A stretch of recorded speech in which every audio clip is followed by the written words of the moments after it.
Salam sejahtera bagi kita semua, dimanapun kita berada saat ini. Kiranya perlindungan Tuhan senantiasa menyertai kita.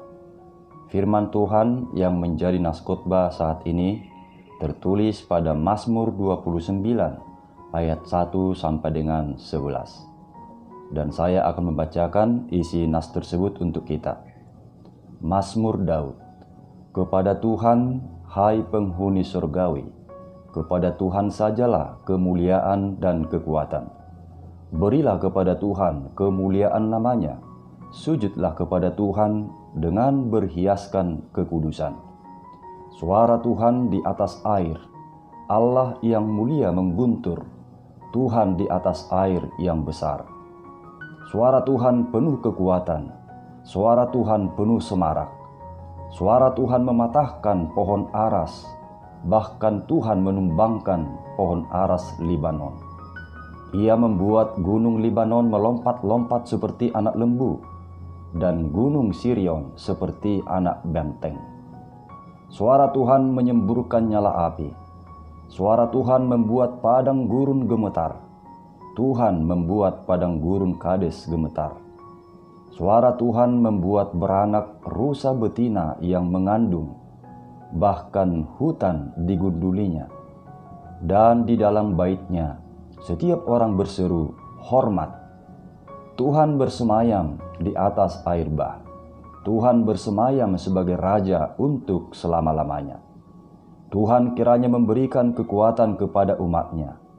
Tuhan kiranya memberkati umatnya dengan sejahtera. Demikianlah firman Tuhan.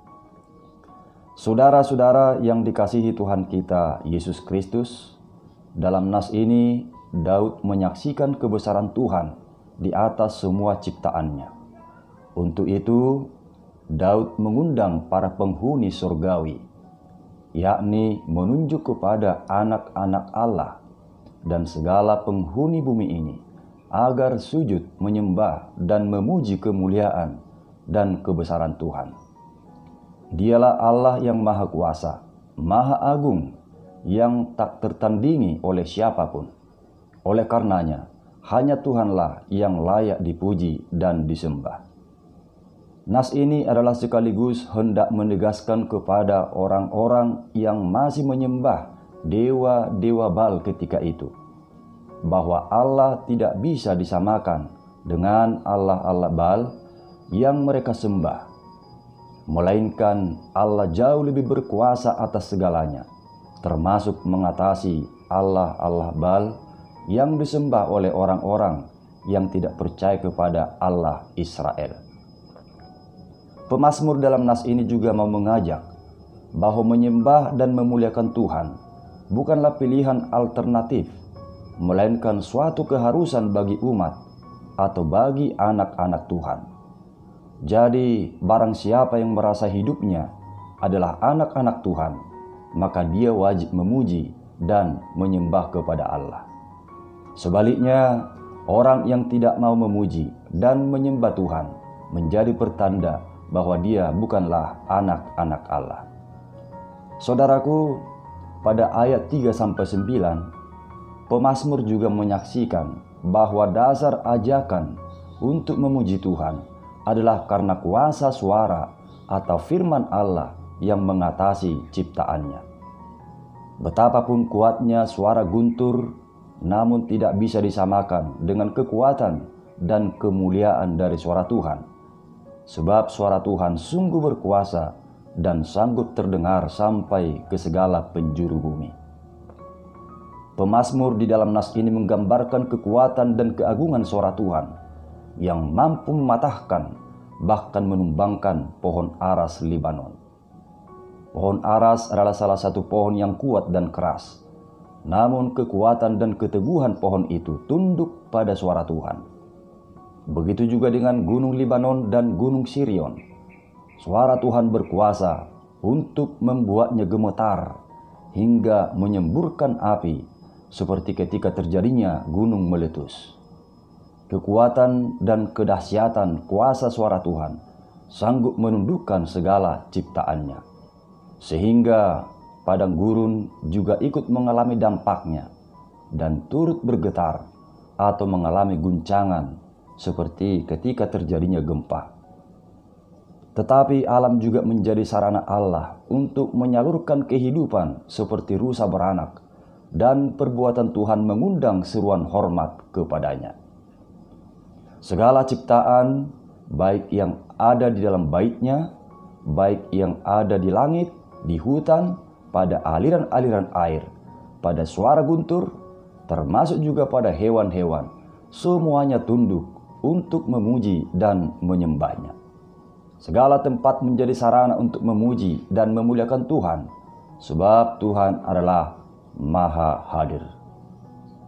Kemudian pada ayat 10-11, Daud dalam Mazmurnya sungguh mengakui dan menyaksikan kepada kita bahwa Tuhan adalah Raja atas segala ciptaannya. Dia sanggup mengendalikan seluruh alam ciptaannya. Dialah yang mengatur perjalanan sejarah dunia ini, bukan Allah-Allah atau dewa-dewa Baal. Dan kerajaan Tuhan kekal adanya. Menyadari itu semua, pemazmur mengajak kita untuk selalu memuji dan menyembah Tuhan di dalam kekudusan, yakni hidup taat kepada kehendak Tuhan di dalam kerendahan hati, sebab hanya Tuhanlah yang layak disembah dan dimuliakan.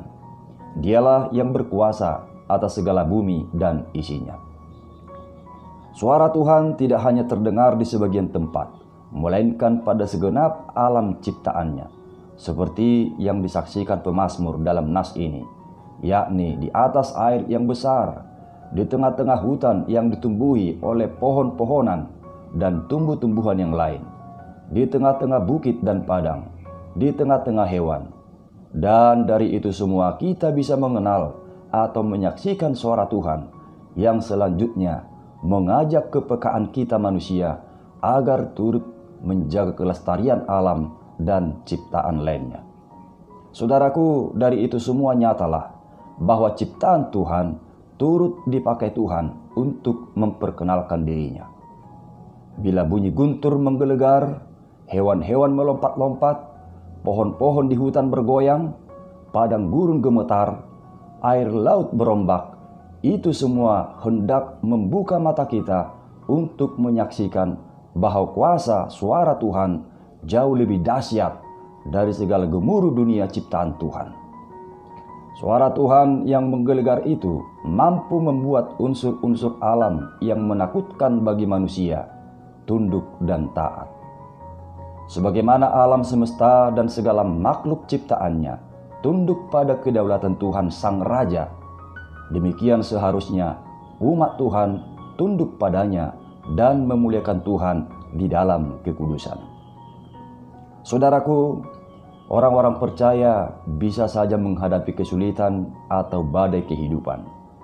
Tapi ingatlah bahwa kuasa Tuhan dapat hadir dalam segala situasi perjalanan hidup orang percaya untuk menyertai dan menolong kita.